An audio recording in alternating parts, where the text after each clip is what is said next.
Magandang gabi mga solid followers and viewers. Ngayon pong gabi, sobrang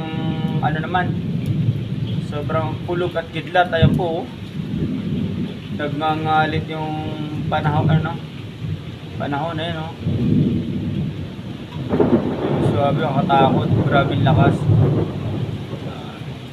Ingat po yung lahat, lalo yung mga nagdadrive, kalsada madulas.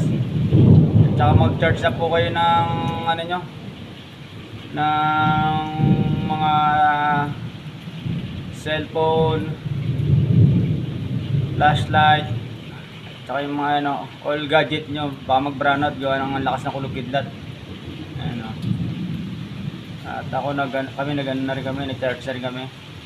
Lahat ng gagamitin yung pagkagabi nag-brownout. At saka mag-imbak na rin kayo ng mga gamot, yung first aid nyo po. Jesus, sa Mariosip po nakakatakot, lakas. Lakas, grabe. Talagang dumadagod yung kulog kidlat.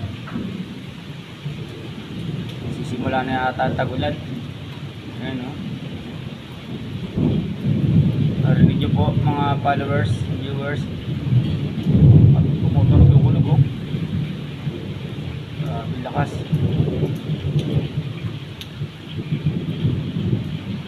Basa na yung mga alagang mga hayop. Pabor naman to sa mga magsasaka. Hindi inaantay nila ng ulan. Pero sana wag naman may bagyo. Ulan lang po para yung mga pananim nila mabuhay.